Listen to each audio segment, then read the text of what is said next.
Friends, welcome to All Souls Church, Unitarian Universalist in Braintree and online.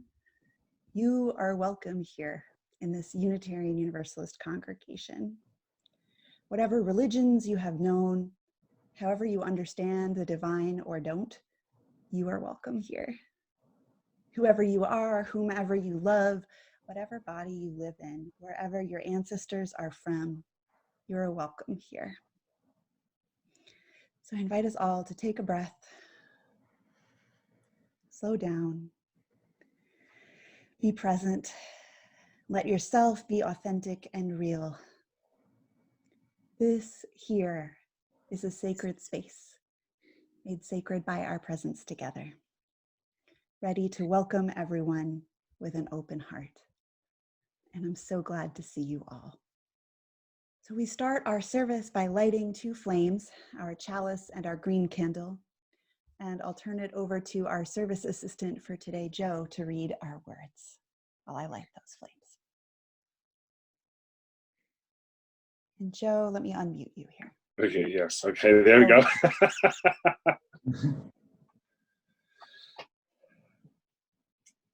Our chalice lighting words are from Maureen Killoran.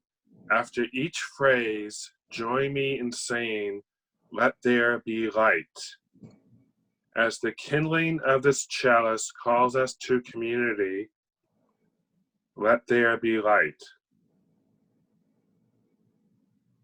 As the flame of this chalice reminds us of our values, let there be light. There be light. As the glow of this chalice encourages us to hope, let there be light. Let there be light.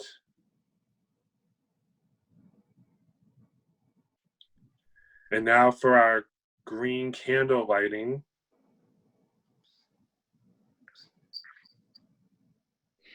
And we light our green candle in honor of All Souls Church's commitment to being a green sanctuary congregation. May its light guide us to lives lived in greater harmony with the earth and her creatures. Our centering hymn is "I Know This Rose Will Open." And Jacob has recorded this for us. I'm going to type the lyrics into the chat since he's going to do a screen share. Oh, look at that. That's kind of cool.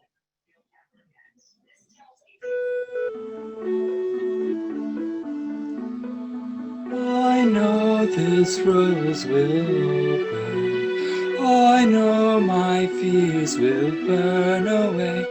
I know my soul will unfurl its wings. I know this rose will open.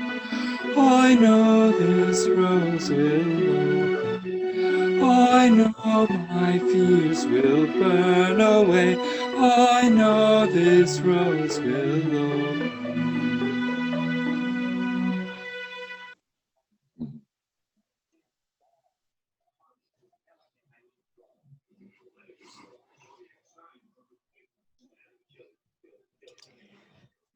I invite you to take a deep breath, maybe settle a little bit more comfortably into your chair as we take a few moments of meditation and prayer in words, in silence, and in music.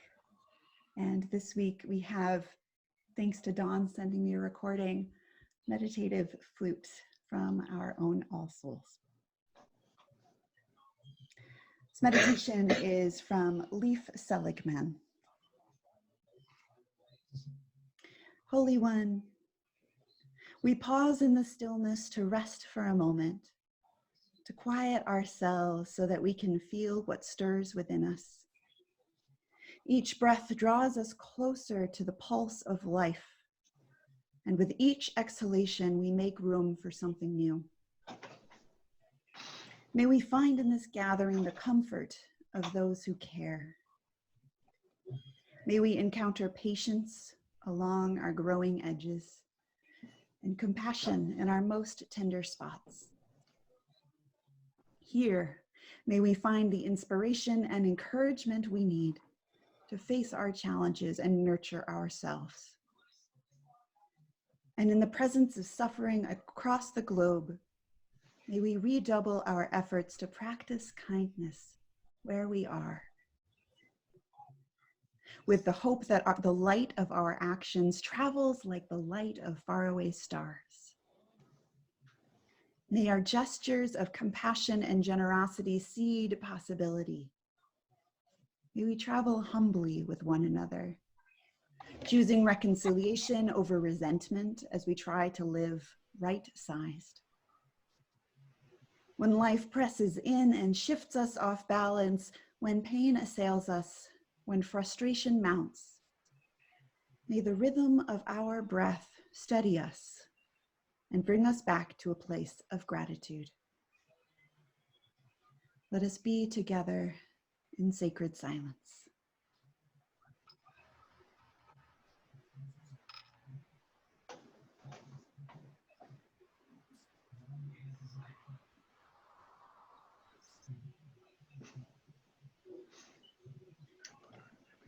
She was walking on them.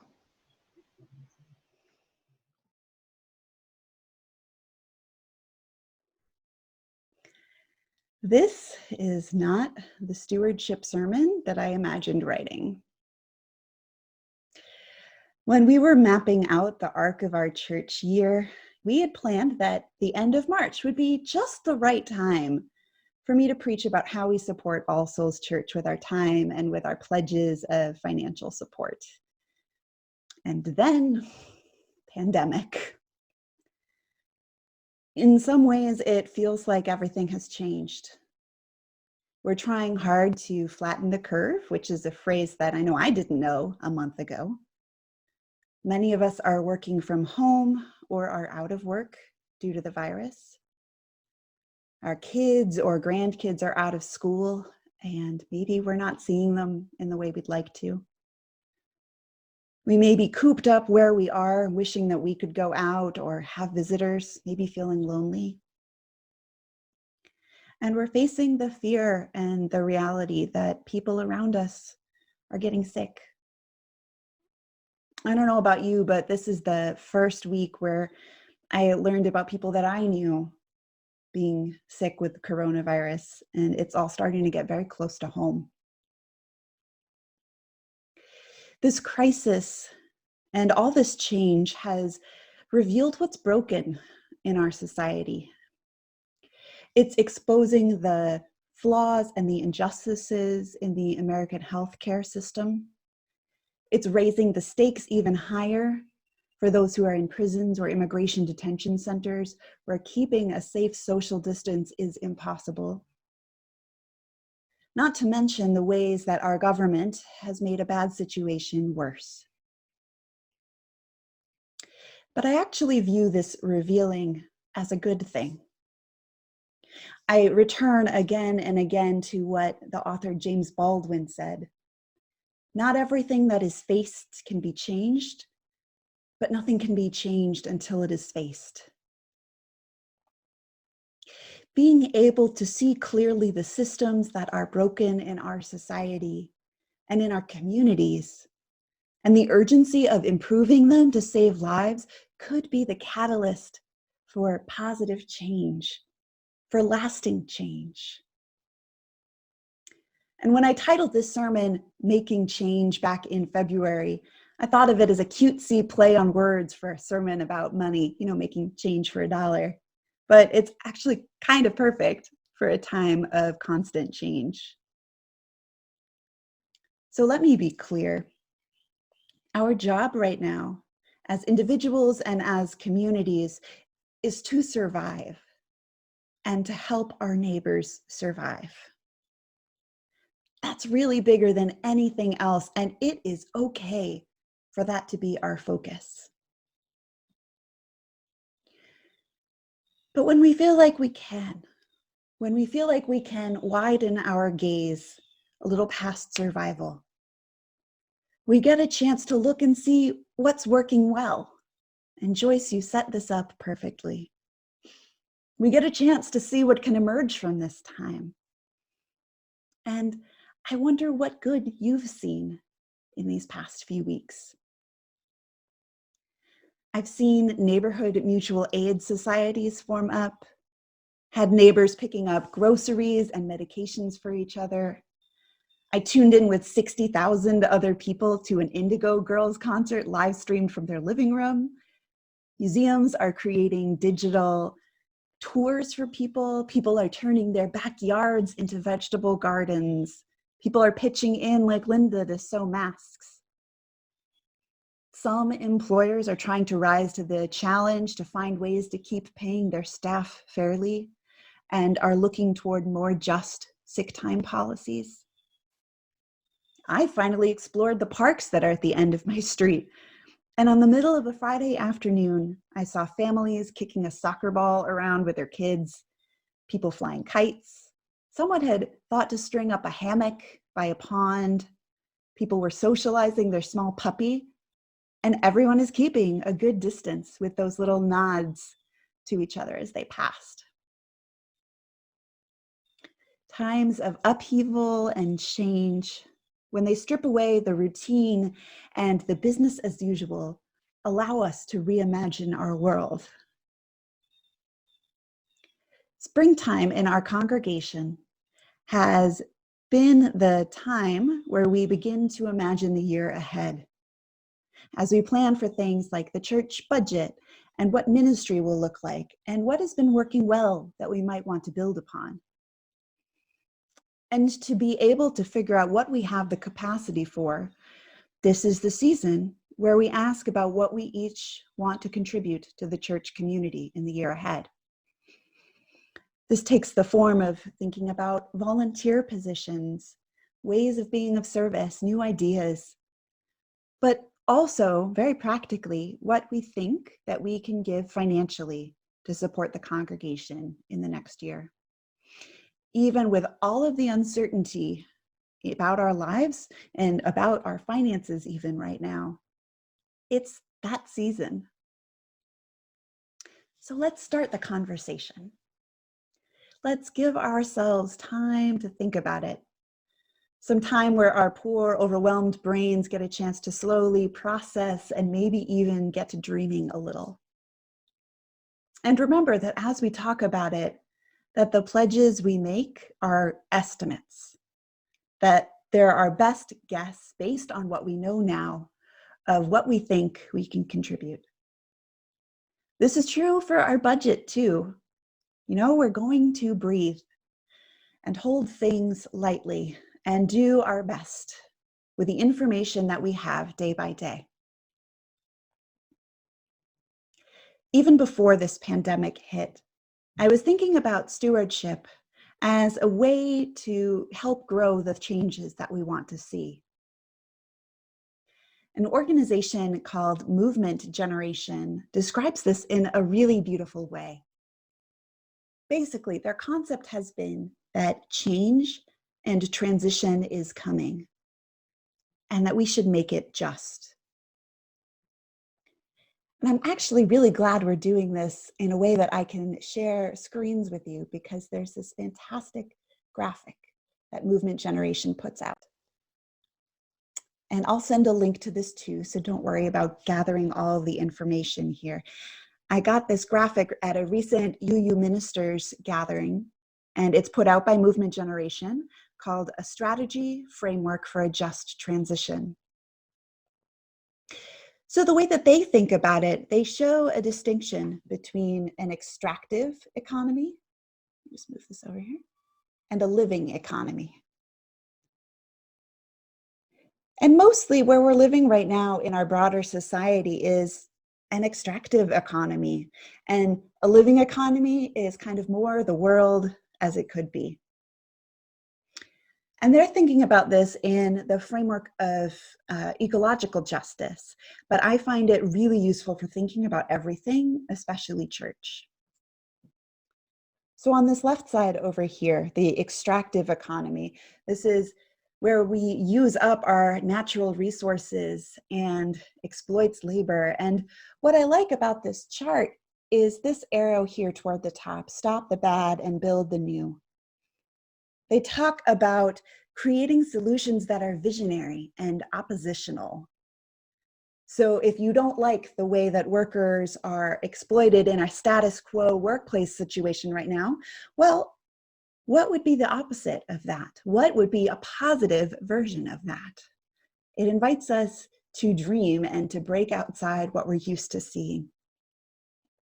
And I like that opportunity to reimagine a visionary idea, to create something positive out of something negative. So on this side here of the living economy, this is something that I have begun to see emerge during this time in our better moments. And for me, it's clear that that's what I want to be investing my time and my money in. This crisis is giving me a new impetus to do it. And I wonder how we do it within our church too. There's things like caring and sacredness, ecological and social well-being, deep democracy, regeneration, all centered around cooperation. And churches can really set a beautiful example of what a living economy could look like, with cooperation as its centerpiece. We get a chance to practice caring as a centerpiece. Maybe in a new way right now, through video calls or walks in the woods. This is what community is here for. We get to build the world that we want to see. With the places we invest our time and our resources, we build that world. When I think about what I'd like to see emerge from this time, I think about what a lifeline our congregations have been. From the sense of community and joy that we get from All Souls, seeing each other log in on a Sunday morning or in a weekday group, especially for those who might be feeling more isolated right now. What a joy and soul-filling thing that is. To the Shabbat service that I attend now on Friday nights online that I never go to in person because parking's too hard, but it gives me a connection to religious heritage and to practice. And to the incredible set of inspiration and resources that our Unitarian Universalist congregations around the world are freely sharing with each other. It makes me want to invest more in those communities. In this great turning, as Joanna Macy puts it, I want to throw my weight toward the world we dream. I close with this reflection, with this poem from Sharon Wiley, who also did our opening words. She writes, "Everything is falling apart like compost, disintegrating. Everything broken and failing, turning, transforming. Our world rich with disintegration and possibility. Here is where we come to dream of the garden. Here is where we plant and plan for a new world, new growth, new ways of being. This hour, a germination, a time for new life to take hold of us so that we too are made new. We too are turned and transformed, nourished here by song and story and music and dreams. Let us grow this faith together." So, beloveds, not everything that is faced can be changed, but nothing can be changed until it is faced. We are seeing what is broken, and we are seeing what is possible. Life is uncertain, but we can build for the world that we want to see. What would you like to see? So may it be.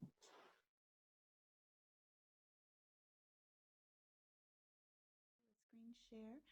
Our closing hymn is Guide My Feet, which as an African American spiritual, it's one of those ones you can have many, many verses to. Some of the ones in the hymnal felt less appropriate for this time. Hold My Hand was not something I wanted to encourage while we run this race, but the spirit of it, yes. And just a word about the language. We know that not everyone moves forward in life through running or even through walking, but that while we travel this journey together, that we may be held in love and in strength. So again, I invite everybody to be muted while we sing, but sing heartily. And here we go. Let me try and back up a little so you can also see the guitar a bit. Not much, sorry.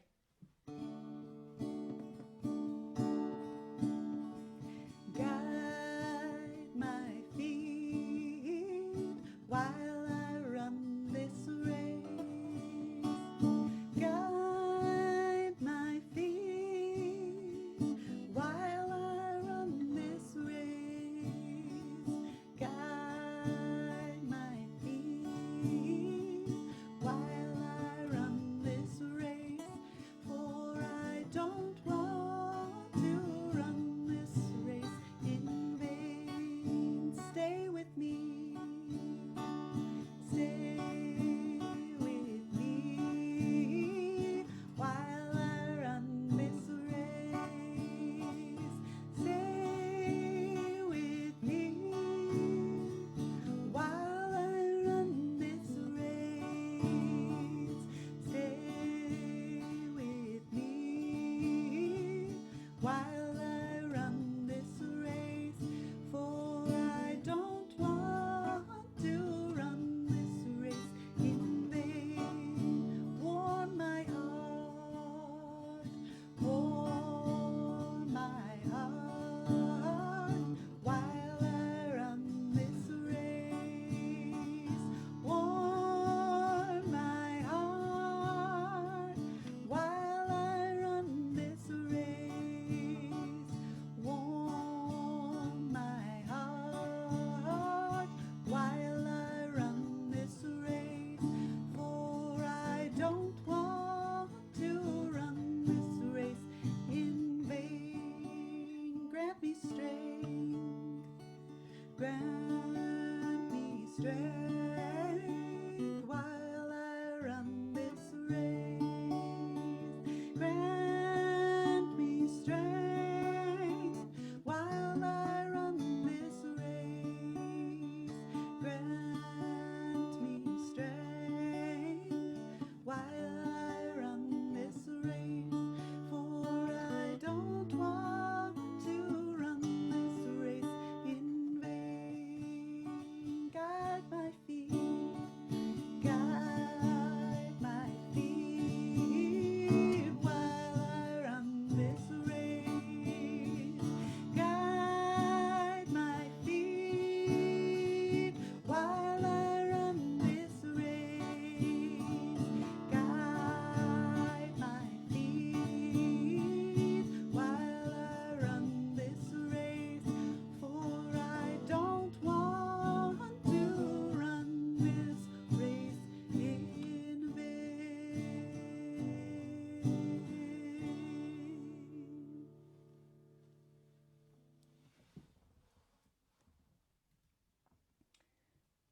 So beloveds, if you are not already on gallery view, I invite you to click that button up at the top that goes between speaker view and gallery view so you can see everyone and send some love out with our closing words here. This is from the author and activist Adrienne Marie Brown from her book Emergent Strategy. Do you already know that your existence, who and how you are, is already in and of itself a contribution to the people and place around you? Not after or because you do some particular thing, but simply the miracle of your life. And that the people around you and the places have contributions as well. Do you understand that your quality of life and your survival are tied to how authentic and generous the connections are between you and the people and the place you live with and in? Let us actively practice generosity and vulnerability to make the connections between us and others clear, open, available, and durable. Let us be generous by giving of what we have without strings or expectations attached. Let us be vulnerable by sharing our needs. Let us go forth in love and in hope together. Amen.